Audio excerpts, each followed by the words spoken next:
pemirsa, saat ini kita sudah terhubung langsung dengan Wakil Wali Kota Bogor, Dedi Rahim, untuk membahas lebih jauh mengenai rencana penerapan PSBB di Kota Bogor, Jawa Barat. Pak Dedi, bagaimana persiapan terkait dengan PSBB di Kota Bogor sejauh ini, Pak Dedi? Ya, alhamdulillah ya, kemarin sudah kita diskusi juga dengan Pak Gubernur Jawa Barat. Kemudian siang ini kita akan lanjutkan dengan rapat koordinasi antara para kepala daerah di wilayah Jabodebek ya dengan Gubernur Jawa Barat, dan kita akan putuskan apakah pelaksanaannya itu tanggal 15 atau tanggal 16. Tetapi pada prinsipnya kami di daerah harus menyiapkan perangkat-perangkat mulai dari perwali, kemudian juga SK-SK pendukung agar pelaksanaannya menjadi efektif. Kemudian juga kita sudah berkoordinasi juga dengan Gubernur DKI ya, tentang apa saja yang harus kita sinkronkan supaya pelaksanaannya menjadi efektif. Baik, kalau tadi Anda mengatakan adanya koordinasi juga dengan DKI Jakarta, dengan Gubernur DKI Jakarta, itu berarti samakah terkait dengan jadwal pembatasan atau PSBB ini yang terjadi di Jakarta seperti di Bogor juga untuk kurun waktu yang sama? Tentu kalau waktunya kan sudah duluan DKI, kami menyesuaikan. Kemudian Menkes kemarin baru menerapkan di hari Sabtu ya, dan kemudian kita sedang mempersiapkan langkah-langkah teknisnya. Tetapi paling tidak semuanya kan sama, nanti per 14 hari akan dilakukan evaluasi, dan yang pasti itu ukurannya jelas. Akan berhenti PSBB ini apabila ada indikator yang menunjukkan bahwa tingkat penyebaran COVID, kemudian juga tingkat kesembuhan pasien menjadi lebih tinggi. Nah itulah capaian atau tolok ukur keberhasilan dari penerapan PSBB. Oke, baik. Berarti memang ini masih ditunggu apakah tanggal 15 April atau 16 April ini akan dimulai. Jadi ini sejauh ini sosialisasi seperti apakah yang memang akan dilakukan oleh pemerintah Bogor sendiri kepada masyarakat atau warga Bogor? Ya, jadi sejauh ini kan masyarakat sebetulnya sudah paham ya bahwa ada pembatasan-pembatasan meskipun tanpa cantolan hukum yang jelas. Nah, dengan adanya PSBB ini, masyarakat lebih terikat ya, ada aturan yang memang harus kita patuhi bersama. Kemudian juga untuk aparat penegak hukum maupun aparat di daerah itu bisa melakukan langkah-langkah penindakan, kemudian juga langkah-langkah yang lebih memastikan bahwa pelaksanaan pembatasan-pembatasan ini bisa efektif. Nah, oleh karena itu kita bersyukur kalau memang bisa dilaksanakan, maka 6 poin yang memang saat ini sudah kita lakukan menjadi lebih baik lah, lebih ada hasilnya begitu. Iya, nah kita kan juga tahu Pak Dedi bahwa jika PSBB ini imbauan akan berubah menjadi aturan, berarti ini juga ada sebuah hukuman di balik itu. Nah ini apakah memang ini akan diterapkan juga dan warga paham betul terkait dengan hukuman yang akan atau konsekuensi terkait dengan bagi mereka yang melanggarnya? Tentu kami tidak ingin ya ada hukuman-hukuman. Kami lebih mendorong adanya kesadaran dari publik. Bayangkan anak-anak sekolah itu kan sudah lama mereka sudah tidak lagi ketemu di sekolahan.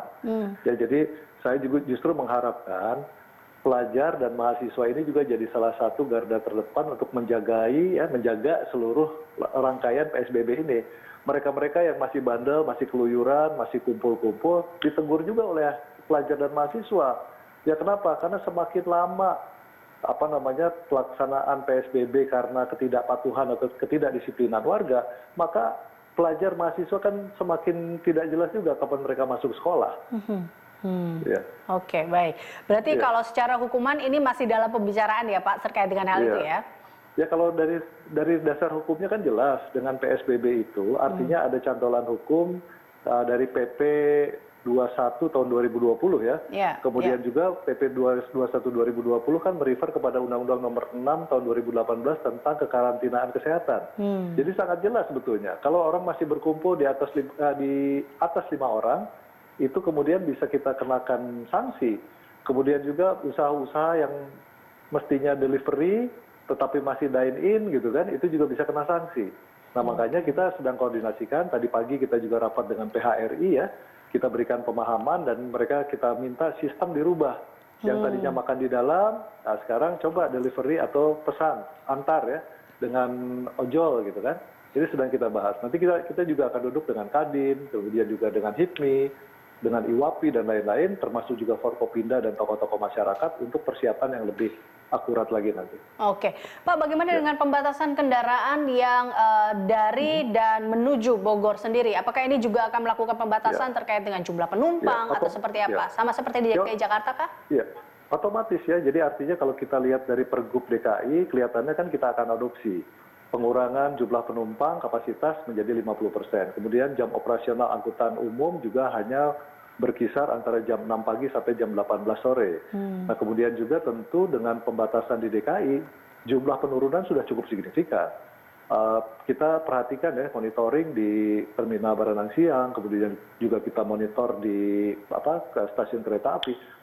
Penurunan sudah cukup signifikan, cuman tinggal pengaturan lintasan antar provinsi. Jadi kita kan berbatasan dengan Kabupaten Bogor, kemudian ada jalan raya yang menghubungkan antara Puncak, Sukabumi ya, Cianjur dan lain-lain yang melewati Kota Bogor. Nah, ini juga nanti kita akan lakukan pembatasan-pembatasan yang lebih signifikan supaya efektif. Oke, baik. Pak, ini kalau tadi kan, ini tentunya pembatasan ini akan berdampak kepada masyarakat, apalagi mereka yang memang beraktivitas terkait dengan masih membutuhkan transportasi dan segala macamnya. Nah, ini untuk warga yang terdampak dari PSBB ini, kita tahu adanya bantuan sosial. Nah, seberapa siapkah atau bagaimana dari pemerintah provinsi sendiri mendata terkait dengan bantuan sosial ini? Atau skenarionya akan seperti apa? Jadi begini, Mbak.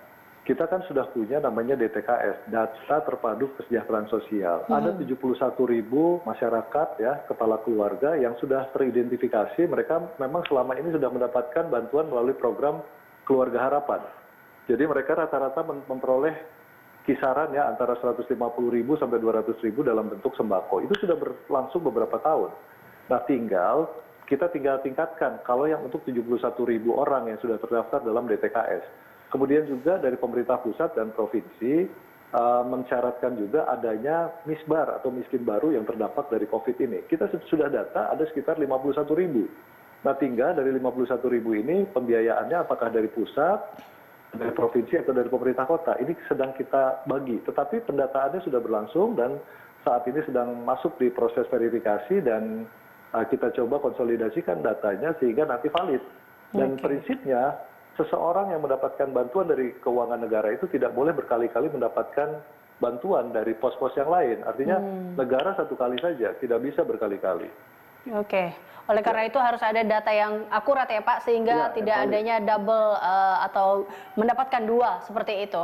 Oke, Pak Dedi bisa dijelaskan paling tidak sejauh ini Pak, bagaimana kondisi di Bogor sendiri, sudah informasi terkait dengan berapa warga yang sudah terpapar virus corona ini?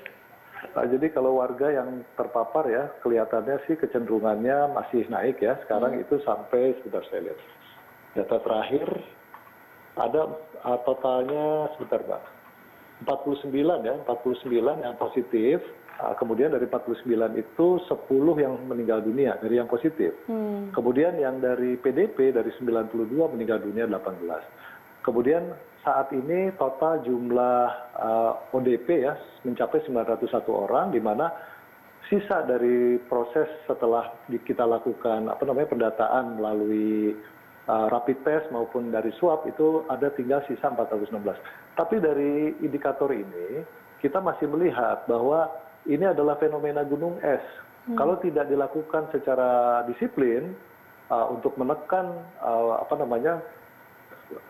pergerakan masyarakat, tentu potensi penyebarannya menjadi lebih tinggi.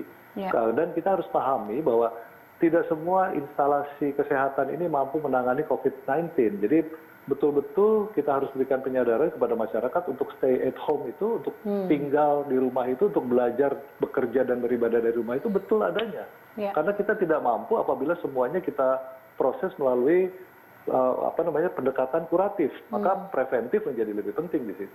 Ya, betul. Kita harus patuhi dan disiplin ya Pak terkait dengan hal itu ya. Baik, ini kondisi dari Bapak Wali Kota Bogor sendiri seperti apa saat ini Pak? Ya sebetulnya Pak Wali itu pada posisi kondisi kesehatannya baik ya, hanya memang harus melewati satu tahap akhir ya, memastikan swab test nanti adalah positif, tidak lagi terpapar oleh COVID. Ya, jadi artinya harus swabnya itu harus negatif 100%.